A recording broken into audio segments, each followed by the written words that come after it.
Hello. Wait, what's that song? That country song that starts like that? Hello. No. Okay, all right. Give me more than hello. What? No, what is it?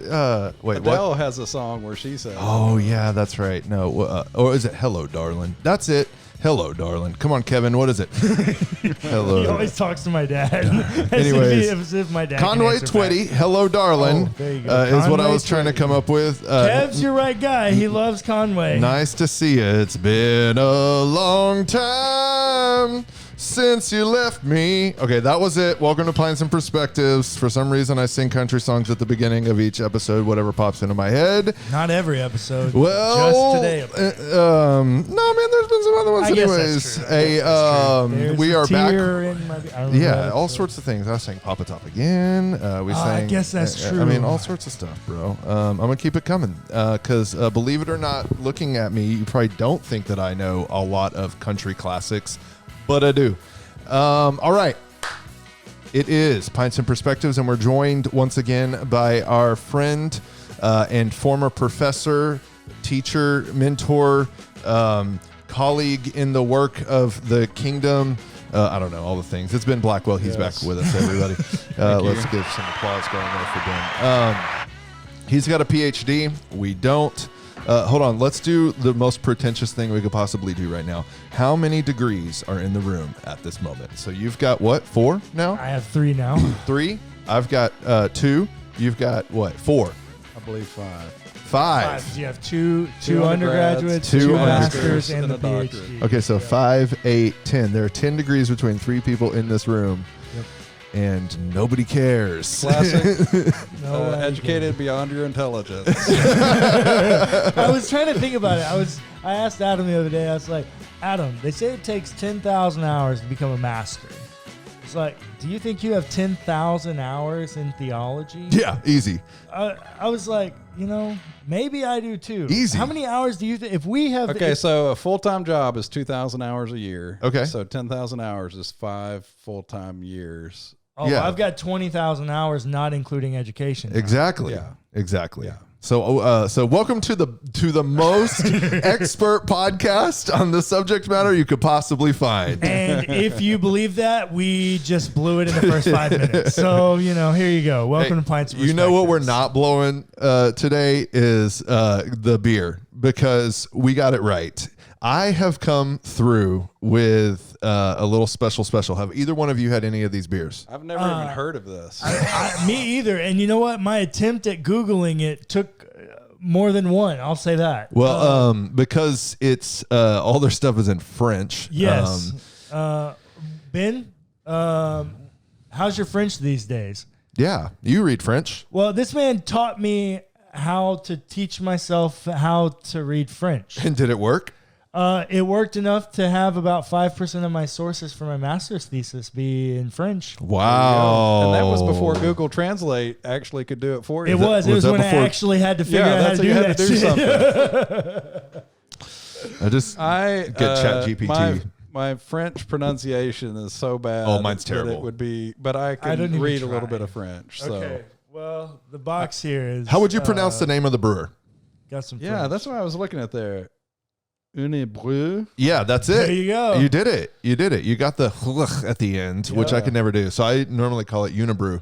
Okay, so wait, this is not the beer that we all have. La Fin du Monde. No. It's okay. only the beer I have. Right. Correct. Got it. So. Okay. So. That'd be la fin du monde. Okay. You want this All so right. you Do can- it. Yeah. There you go. Computers in front of us. Learning about it. So this brewery is in Chambly. Chambly, Chambly, Quebec, which Canada.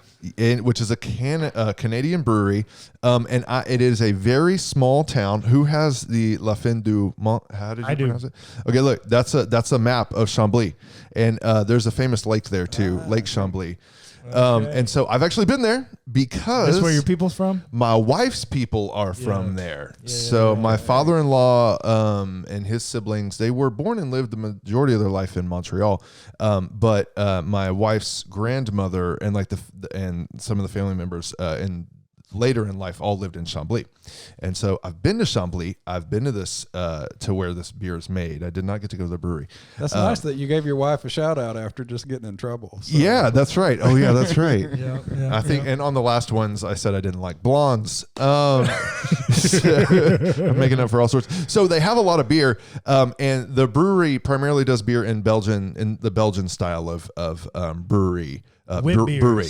Yeah. But in the United States, the 3 beers we have 3 different beers. These are the primary ones. Like if you go in your grocery store, these 3 Unibrew beers will probably be there. This is their main line here in the United States. So we each have 3 different ones, and we're gonna try them all. Yeah. So who's going first? Why don't you go first, since you have this is kind of the flagship beer in America. The bottle. Oh yeah, sorry. Here, yeah, there you go. Back in the day when I was married, I used to be able to open all the beer bottles with my ring. Sometimes I still wish I was married for that. But that's the main thing he's disappointed in. He just doesn't wear a ring anymore. It is that way sometimes. Okay. You could wear a ring and be married to Jesus. We did an episode on that. The last episode that we published. We shit all over purity culture. Great suggestion, Ben. Thank you very much. Great job.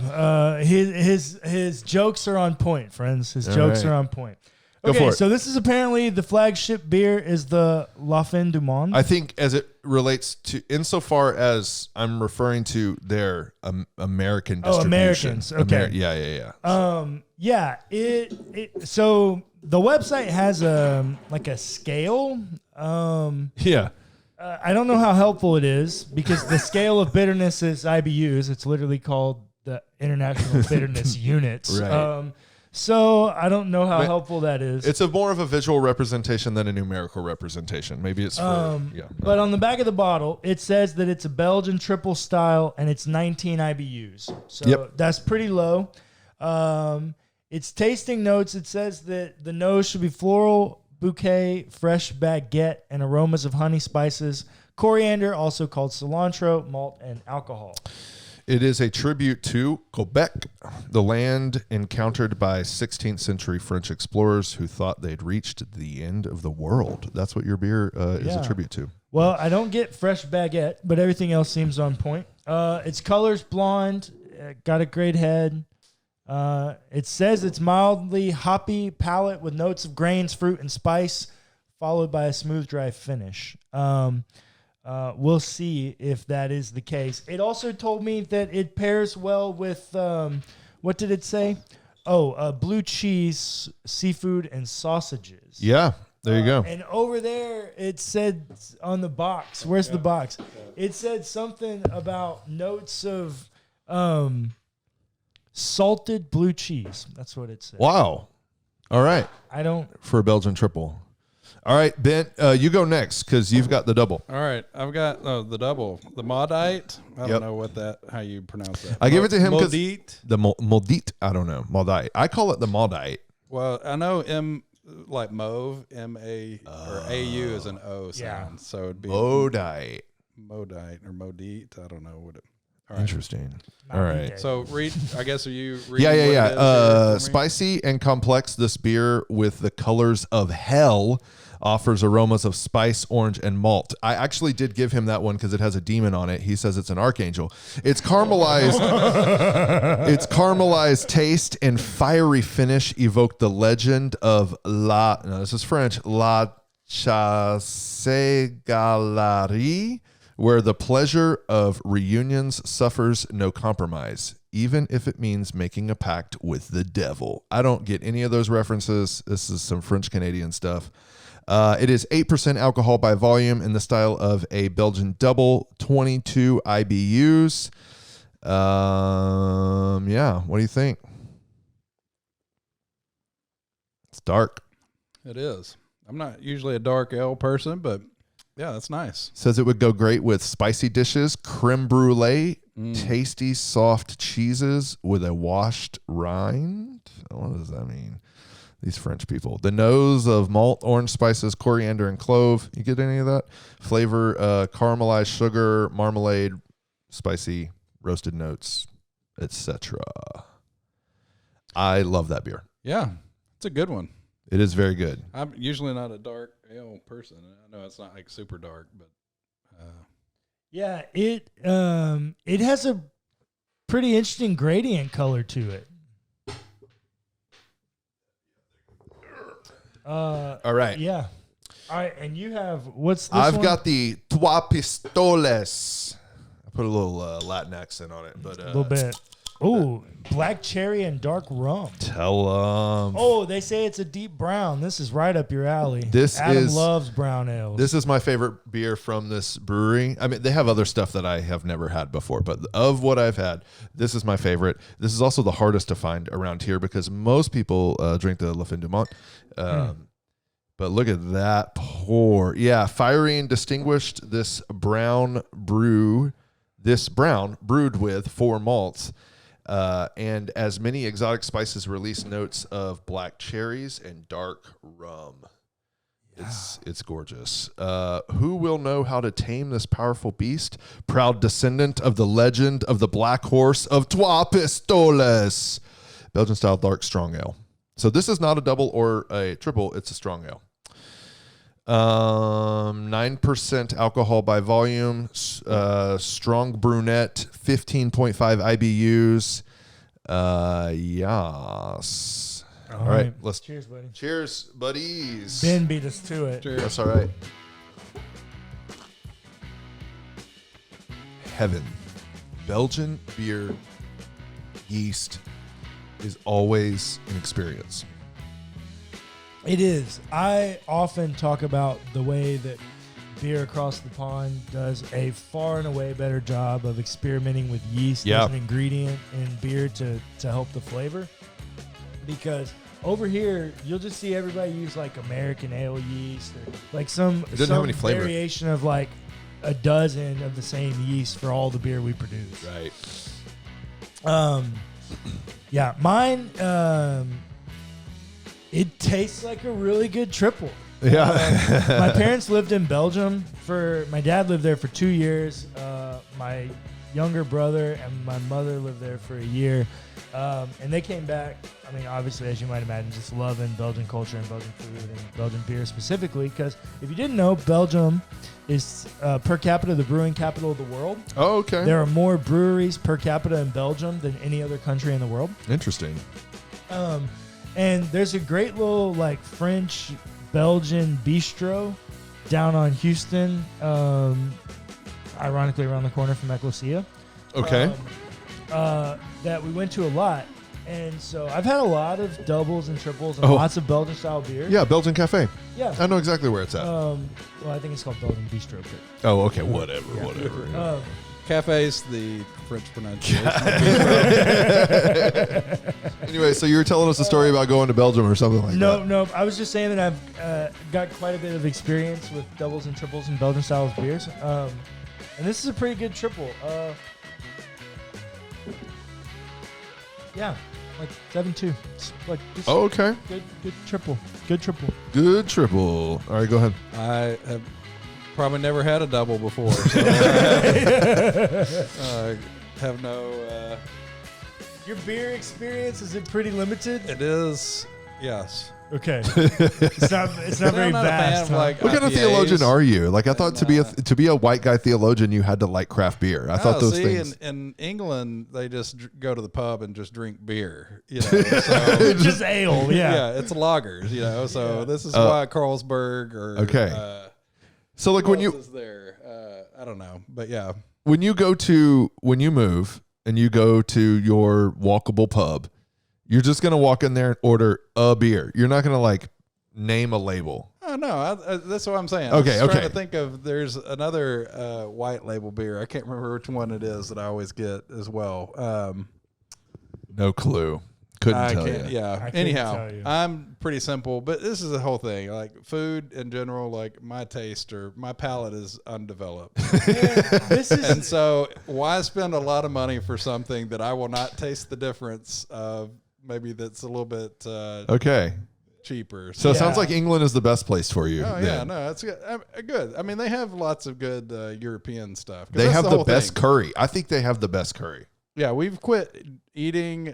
For Mother's Day, we went to a Indo-Pakistani restaurant. Yeah. But like we quit eating that because we know like That's what you're gonna we're eat. move to Yeah. where it's easy to get that. Yeah, So yeah. We've been basically just solely eating Tex-Mex. Yeah, you're not gonna you're get miss it. you're not gonna get Nifas. Hey, but I will say it's pretty easy to make. It's not a hard. if you can get- the ingredients. Yeah, it's it's- not an easy thing to make. Yeah, I mean, it's not a hard thing Is to make. cumin hard to come by? And No. No, it's not. Spice. Have you stuff ever is- watched the Gordon Ramsay episode? No, cumin is not hard Yeah. to come that by. fool lives in L.A., not the UK. Get out of here. He's just got an accent. Okay, are we talking about beer? Yeah, you have to rate yours. Oh no, wait, we were on yours. Okay, well, I give it a 7. I like Well, Ben is his own trailblazer. All right, yeah. So I've got the Trois Pistoles. I love it. The dark cherry is there. It is, the yeast is not as in your face like what y'all are drinking. Does it have that dark rum flavor that it's It does bragging have. about? Yep, has a dark Okay. rum flavor. It Is is. that not just the booziness of the beer, or are you actually getting No, like a rum? there's a lot of flavor? fruit. There's a lot of fruit Okay, flavors. Man, nice. And like spice and fruit.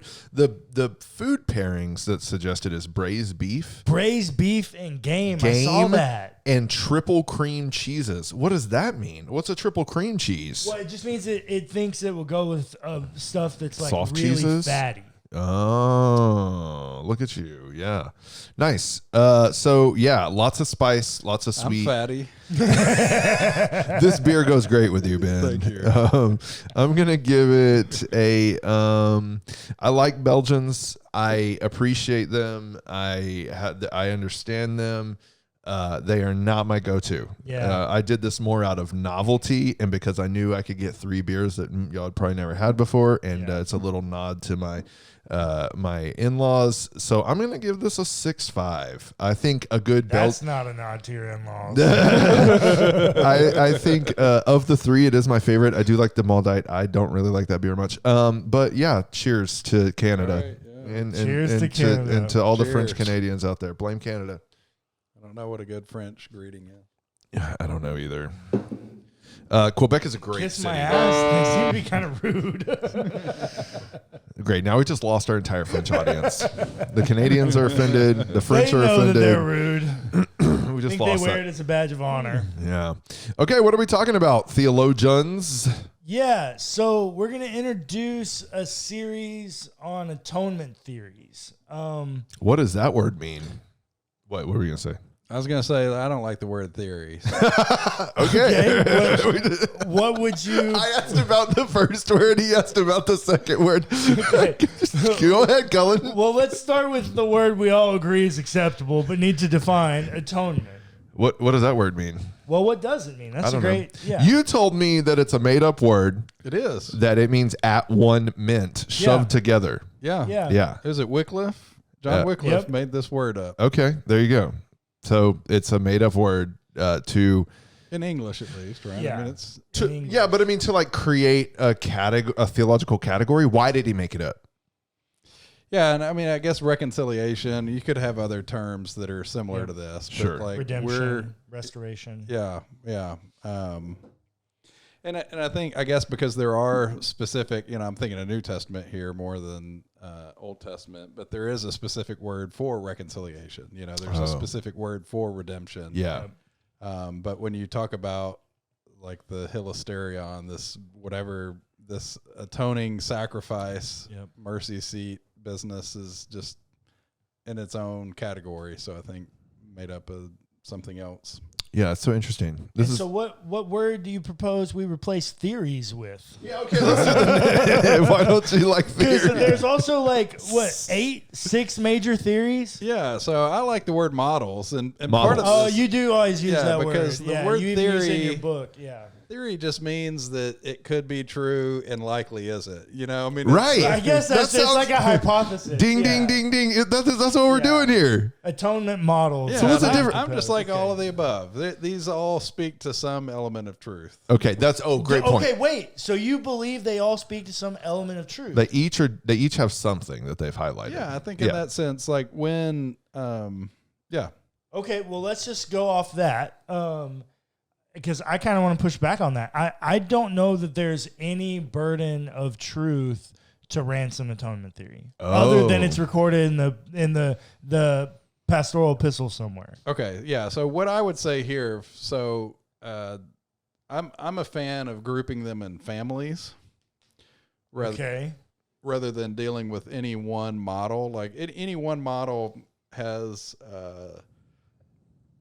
more or often less, purchase. Yeah. But what the models speak to, I think, are the real issues that sin and corruption creates, and that is corrected in Christ's death and resurrection. Yeah, and the models some overemphasize certain elements, whether they be scriptural or theological, and then they overemphasize one thing and underemphasize another thing. Yeah, so they're like any metaphor, right? I Yeah, mean, a metaphor. they're highlighting some aspect and not treating others, and so I think it's, for me, reductive to make one the only model.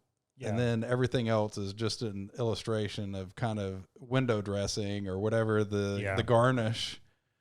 Whereas it's like, no, I think the problem of sin is so pervasive or just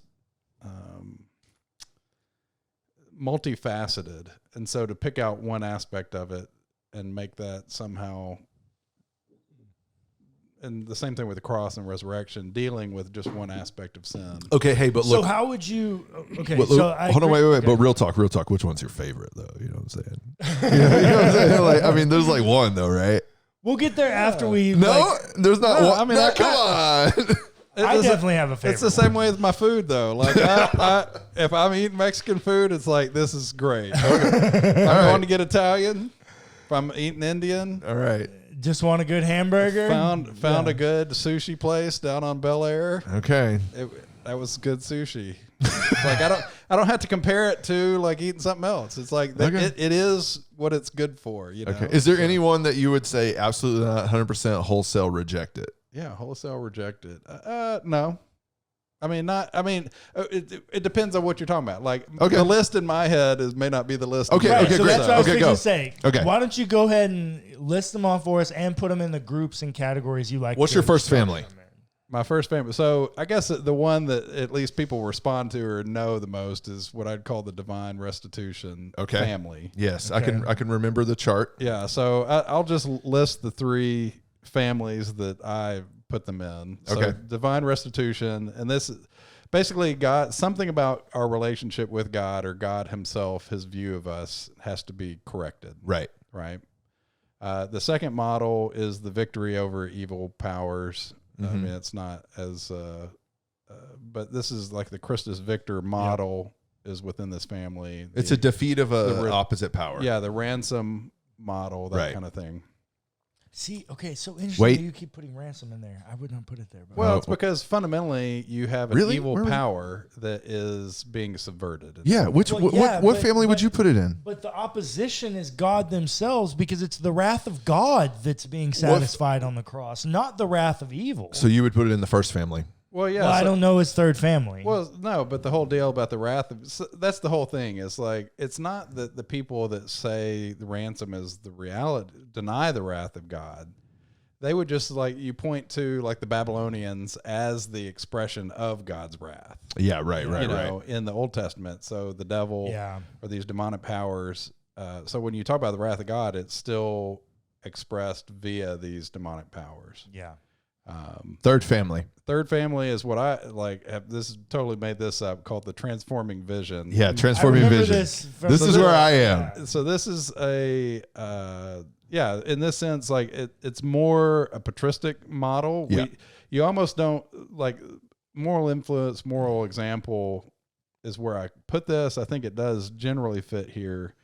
The patristic models are a little bit more ontological. They think that something is actually changing in a way that I think the moral influence, moral example don't always grasp. And so, for instance, we were going through Ephesians 4 at church, and we were talking about the life of God, that people that are separated from Christ are separated from the life of God.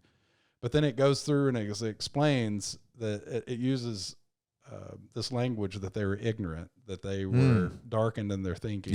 So it's this transforming vision that when you actually encounter God, enlightenment, you are transformed by knowing, seeing, understanding, encountering God. Yeah. And so that in itself. Pelagius agrees. Yeah. It's not wrong about everything. Yeah.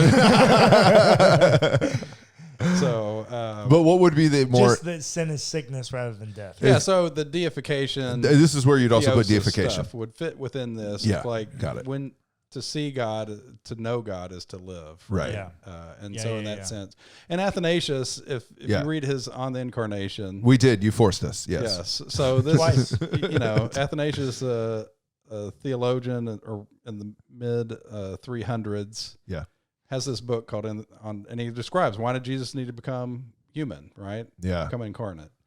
And the first half, or the first 10 chapters or so, are all about the problem of death. Mm-hmm. And so death is this power over us. And so it's not that Jesus needed to die on the cross to defeat death. He actually had to to resurrect. And so the resurrection is as central to the atonement as his death on the cross is. And so that would be that victory over the powers of death, Christus Victor model there. But then the second chapters 11 to 20 or so are this transforming vision that we're dead because we are ignorant, we're separated. And so our encounter with God relationally shapes our life and existence in the world. And so it's not categories that we in the modern West think about. Sure. And so most of our attention theologically is on the divine restitution or the Christus Victor. Why do you think that is? Well, part of the divine restitution model, the satisfaction model that Anselm came up with, was because he explicitly wanted to get the devil out of the equation. Powerless. What is that? That the devil is... Wait, okay, sorry, go ahead. We'll take the devil out of it. So Jesus, he didn't want Jesus's... the necessity of Jesus' death on the cross to be mandated by the enemy. Somebody else's terms. Right. And so it's on God's terms that he's doing this. So it's restoring God's honor, God's moral order, not doing something with it might do something with regard to the devil, but that's not why he had to do it. The devil is not the central focus. The devil's not the driving force of satisfaction. But my question about why do you think that is the Western, those are, you said these are categories that we in the Western world don't really think through. And so we kind of lean towards those other families models. Why do you think that is? Okay, that's a longer story about the history of Western philosophy. Okay, all right. The short answer is we're mostly Platonist, right? Is this it? No, actually, if Platonism would be a better solution to this. There's a guy named Hans Boersma. I know this name because of you. And he has written a book called Heavenly Participation, and so it's not. I mean, it's a couple hundred pages, but it's about the thinnest treatment from the biblical world till today on this. And basically, in the late Middle Ages, there's a movement called nominalism that turned away from these realities that exist as the basis of and so when we think of, let me use the language of human nature, particularly in terms of evolution. what really makes a human different than, say, different forms of apes? The opposable thumb. Or Opposable just, yeah, thumb and- specific yes. characteristics, right? Okay, There's not all right. something internal to us. It Right. just, we have a characteristic they don't have. They have characteristics we don't have. But Sure. there's not something fundamentally. The fancy word is ontological. Mhm. There's something Yeah. about their being that is fundamentally different. It's just a conglomeration of characteristics that we have named Yeah. human. Yeah. We have named those conglomeration of characteristics an ape. Right. And so Interesting. that would be what nominalism is. There's not some reality that stands behind this. It's just a name that we have categorized things with. So when we think about actually knowing God, that's not something has to do with beingness. It's just a phenomenon. Mm. And so we don't see knowing, encountering God as something that will change reality. It's just a phenomenon. So for us, it becomes more emotional than a reality. Interesting. You And convinced so- me of a long time ago that I can't think that way, so I haven't in a decade. But yeah, Yeah. Yeah. So in that sense, that's why that transforming vision category just one doesn't make sense to us in a lot of Yeah. ways. At least the ancient version of it. And so we just don't even think in terms it doesn't really. And so this is why evangelicals a lot of times will write off like the moral example, moral influence quite Yeah. quickly because we don't see it as like doing something. It's not transactional enough, maybe. Yeah, I mean, I think it, and again, like I think what leads back to the divine restitution interest is like, well, if God's the center of things, then the cross has to do something with God. I mean, in that sense, Yeah. like there's always this impulse, and part of it, I don't think this is the only thing that drives like penal substitution, which is the form of that divine restitution model, where God has a moral order that, as a penalty, particularly Right. that sin creates. And so Jesus is the substitution of that. The issue there, what can happen with any of these theologies is what I call this kind of perfect God theology. If God is a little bit wrathful at sin, he must be even infinitely wrathful at sin. Or if he is one thing, we have to make it the most. And so I think there's somehow this tension that, well, if God's the center of everything, then surely he has to be the center of the atonement theories, and nothing else can impinge upon that. And Interesting. I just think that leads to all. So of all these traditional, I think we've named off 6 now. I've been trying to count traditional models or theories.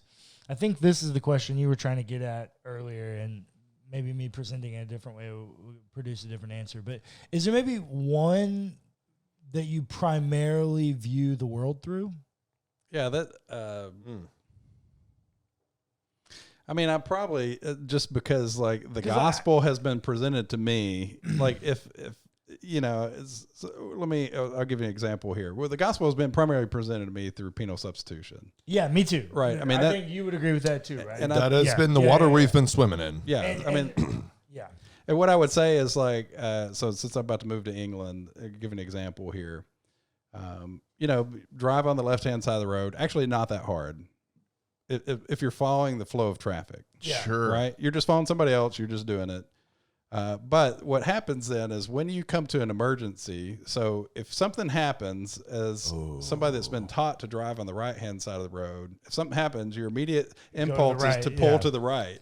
Well, if you're driving on the left-hand side of the road, that's you see oncoming something, traffic. You're pulling in, and so in that Yeah. sense, I think that's the issue here is like we have these default positions, but then they Yeah. create problems for us when They do. when we're in Yeah. a setting where it's like this seems like it's the right thing to do, but actually But- it creates problems. And so I think when you mix and mingle these in ways, and it's like all metaphors have limitations. They all break down at some level. Yeah. Right. Yeah, they can't be universally communicative. Right. And I think even more, so I don't hold to a multiple model just because of metaphor theory. Yeah. Just that the Bible talks about All of them. all these different models, It is true. The Bible does reference all of them. Yeah. Some of them less than others, but Yeah. And so in that sense, that I know. The Bible never says this is the right one and these others are subsidiaries. So I don't know how I would enforce that onto the text. Yeah. I will say one other major reason in the evangelical and just Protestant tradition as a whole that the divine restitution, penal substitution holds as central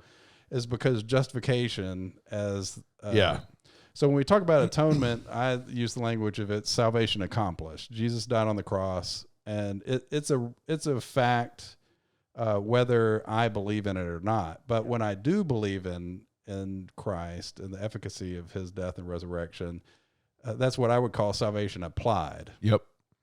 And so that is specific to individual experience.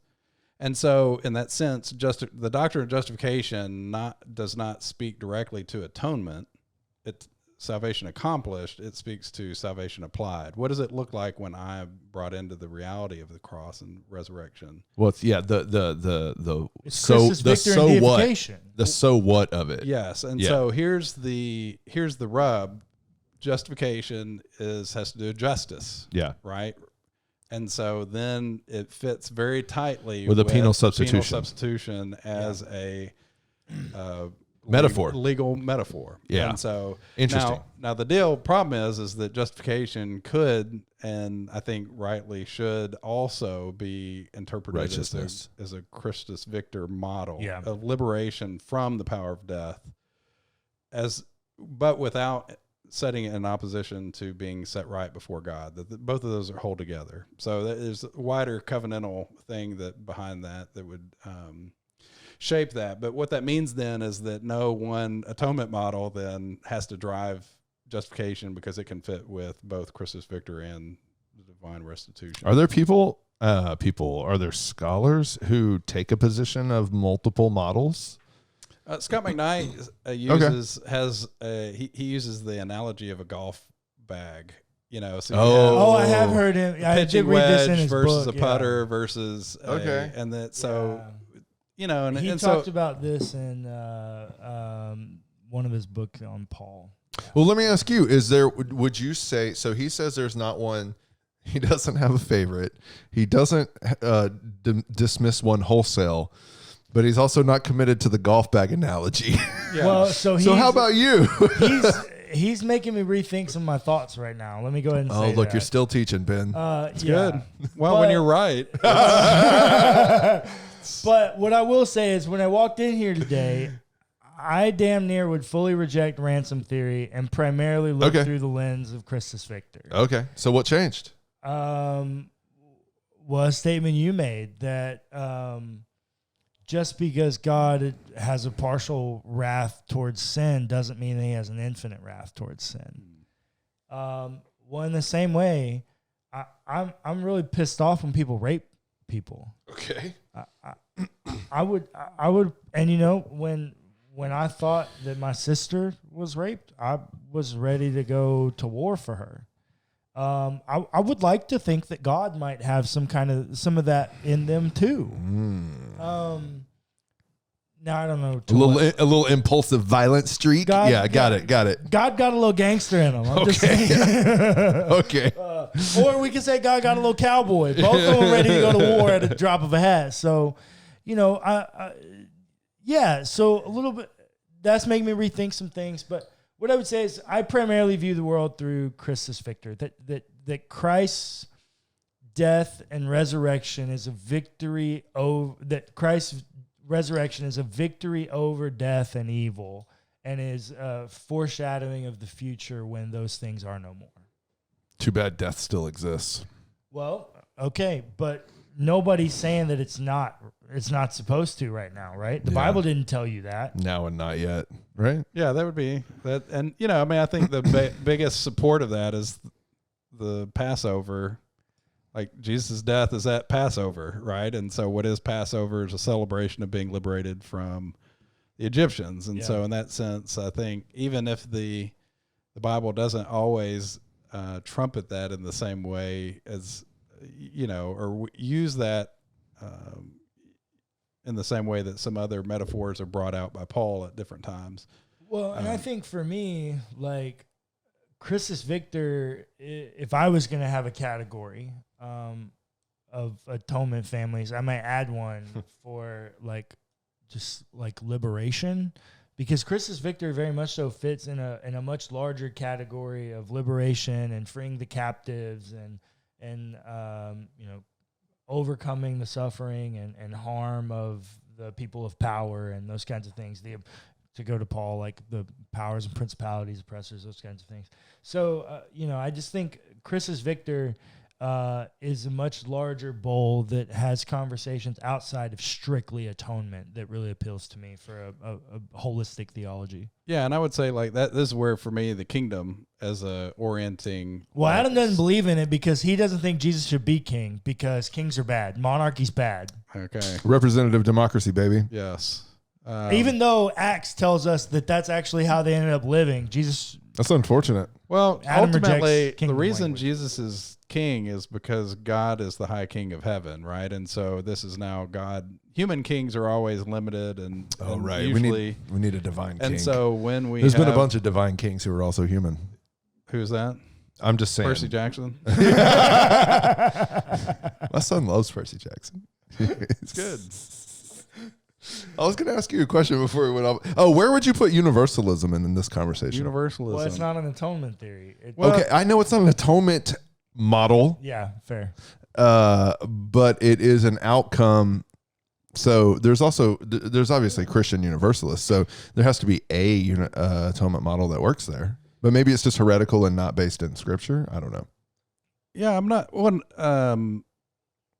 Well, part of this has to do with this question of how does salvation accomplished relate to salvation applied? Sure, right. Those two, yeah. And so I think you can come to a universalist position from any model. Yeah, any of those models could get you there, because sure. In this sense, like the penal substitution model, which is it could be like Christ paid the penalty for all humanity. Yeah. Right. And so you could. Which I think that's what I was told in Sunday school, actually, that he died for all. Yeah. And so that is what it says. Yeah. Yeah.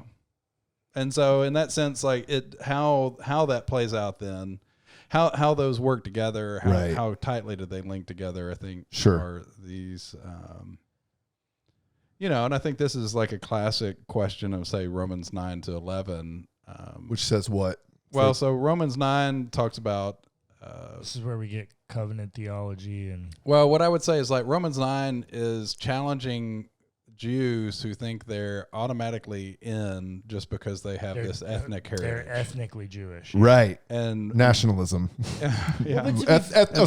Ethnocentrism. Yeah, ethnocentrism. The entire religion evolved out of nationalism. So you have to be careful faulting them for what they were trained to do. Yeah, and you got to be careful modeling your life on it too. Go ahead. What? So anyhow, so in that sense, Paul's like, hey, the second-born, these Gentiles actually are where God's doing his work now, not the firstborn. Yeah. In chapter 11, he reverses it. He says, hey, Gentiles, don't think just because you're the cool kids now, the Jews don't have a place. They're actually the root. They were the trunk, first. and you're just the tree, the branches that have been grafted. That was the word. I was grafted in. See, I know my Bible. And so you remember Bible. I remember my Bible. Talking about it in front of you. That's true. In chapter 10, though, he's like, it's not just you because you're a Gentile, or chapter 11 just because you're a Jew. It's like faith in the Messiah is what is Christ is this link. The one new man. Salvation is in Christ, and so you can only experience salvation if you're in Christ. And so speaking of that, it's not just groups generically that get to participate in this. Well, but speaking of that, in a conversation about atonement, and I think it's pertinent because you brought up 9-11, 5-7 are also some pretty important chapters in Romans. And you specifically, I left out Romans 8 intentionally. Yeah, I'm like, why? You left out the best one. Nobody really knows where to put it. Right, when you start grouping them together, because it stands above them all. Oh no, there's a clear inclusio from at the beginning of chapter 5 to. Oh look, there you go. No, look, Ben's the first person to ever convince me that chapter 8 is actually talking about Adam. He did in his book on Romans. Okay, reading Romans in context. So, would you like to talk to us about 5-7 and this whole concept of Adam and Jesus being the replacement of Adam and that invoking a covenant and how that might apply to atonement? Yeah, so I think the main thing I would say about the already not yet here is that if you read Romans 1-4, so much of that is like Jesus is here, the Messiah is here, all this death that we are experiencing because of sin has been taken care of. Yeah. So Romans 4, it says God created something out of nothing. I mean, this is the creation ex nihilo, right? Right. He took what was dead, made it alive. And so it actually sets up this tension for Christian theology, is because if everything's so rosy with Jesus, why is all this death and sin still going on? Bingo. Yeah. And that's actually what 5-8 is all about, is like, you've been justified, you've been made alive, but you are still going to face suffering and the issues of death until Christ returns. And so what I see 5-8 then is really a description of the already and the not yet. Just because they're still suffering, just because sin is still active, doesn't mean that the life of God is somehow negated and so he's going to talk about, we're reigning in life in Christ now, but not to be overly optimistic either, and you're still going to sin. It still sucks. Quit sinning. Would you continue to read this through some kind of appreciation for like Scott McKnight's reading Romans backwards, that these things are also socio-ethnic issues that are being created in the church? Yeah, so what I would say about McKnight's work there is that he's taking a symptom of the problem, but not the fundamental problem itself. So I read the fundamental problem of Romans as life and death. Yeah. So the gospel is the one who is righteous by faith will live, is that Habakkuk quote right at the beginning. And so that the whole focus of Romans is we are dead in sin, but we're made alive in Christ. Yeah. And so he repeats that over and over and over again throughout the whole letter. And so that is a common human problem, whether you're Jewish or Gentile. Yes. Death. Yes. Whereas, death prevails. The human experience. Yes. Whereas what McKnight is emphasizing is what I would say is a secondary issue of human divisions, of how Jews and Gentiles historically fit into this covenant of life. And so he's not addressing something that's irrelevant or unimportant, but it is secondary. See, this is why I say the best example of the Christian story is Game of Thrones. Did you ever watch Game of Thrones? No, I haven't. Okay, you need to watch it. It needs to go to the top of the list. It is It's graphic. It's pretty graphic as far as blood and gore and sex. But So all the things. Y'all are both into nonviolence. Is that right? You did hear that. It's okay to watch it on TV, just not do yourself. It's okay when it's an artistic depiction. It's not okay when you take an assault rifle into a 4th grade classroom. Anyways, go ahead. Yeah. Anyways, our common enemy is death, is what I hear. That death is the human problem, and divisions amongst humans in other ways are secondary issues. Yeah, and that's the story of Game of Thrones. Well, and what I would say is that those divisions are an instantiation of death. Right? I would agree with this too. Like, this is so my concept of the ground of death. Ground of death. You're proving this thing, but go ahead. An ancient kind of view of death is disintegration, things coming apart. Okay. So your body, like your cells, quit right. working, Yeah, right? yeah, They break apart, right? The elements that should work together and all that. So integration. And so death is disintegration. Right. In fact, your body separates from your soul, right? Is one way of talking about that as well. Well, what does that look like on a relational level, not just a physical level, as your relationships are literally tearing apart. They're disintegrating before our eyes. And so in that sense, these divisions between Jews and Gentiles, I think, are just an expression of the resolution to death, that the life of people living together in wholeness is just as, is important. It's just not, I would just say it's not what Paul forefronts in the letter in that way. It's a leitmotif, is the good academic term. Leitmotif. It runs throughout the whole letter, and it drives our ethics. It drives the way we live. and so we live with this all the time. Who are given preferential treatment in the church, right? Right. If you're thin, Right. and tall and good looking and wealthy And white. yeah, white, then you'll probably be an elder of a church. Yeah. And if you They give you money too. yeah, and so like all these social things Right. are determined, and so we don't do it ethnically in that way, in the same way as what Romans is talking about, but it still happens. the exact same problems are or we just inhabit them in a different way. Right. But it's death, right? You're killing what could be the life of people loving, serving, participating. Is death always a bad thing?